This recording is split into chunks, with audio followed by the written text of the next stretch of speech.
Former Auditor General Gamini Vijay Singha made these remarks at a conference held in Colombo yesterday. Our government's daily income is 5 billion rupees. All the issues that have arisen today is the failure to manage this 5 billion rupees. No matter what problems this country faces, this number had remained a constant. Government income increases by a margin when there are issues. The treasury is like a well that is empty by night and full in the morning. Likewise, there will be a flow of funds into the treasury if they stepped aside for a bit. However, there is one issue. When the government receives a revenue of 5 billion rupees, we cannot go forward with such a huge debt burden. Why have they obtained loans? It was unsolicited. A huge chunk of the debt was obtained to fulfill personal agendas or to benefit from a slice of the loan as commission. All of these is transformed into debt with no return. The perfect example would be the Rajagiriya flyover. That cost the nation approximately 4 billion rupees. However, we did not observe any difference. If I was obtaining as well as repaying these loans, I will be extra careful.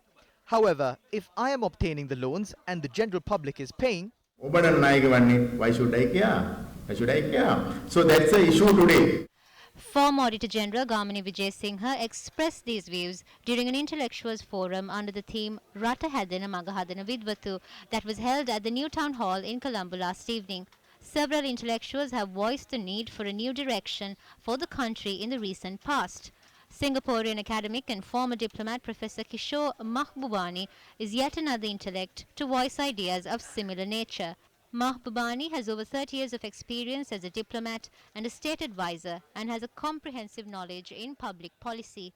And what brings many countries down, especially in the third world, is that when it comes to selecting the finance minister or the economics minister, they will give their jobs to their brothers, their cousins, their uncles, their relatives, and not to the best people.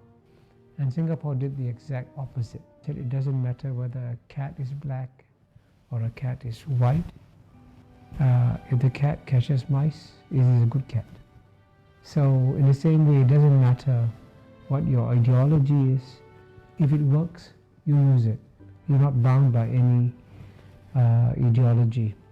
And indeed, what has brought most third world countries down and what has led to their failures in development has been corruption. And so Mr. Lee Kuan Yew, after he became Prime Minister, made it a point to punish not the junior people, but the very senior people. So when a deputy minister is sent to jail, then everybody says, oops, I've got to be careful, I can also go to jail. So that honesty factor is one critical reason why Singapore has been exceptionally successful. Professor Kishore Mahbubani from Singapore proposed a method to develop his country, Singapore.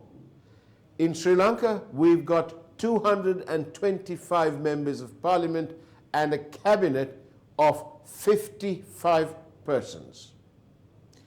Should we keep them or should we send them home?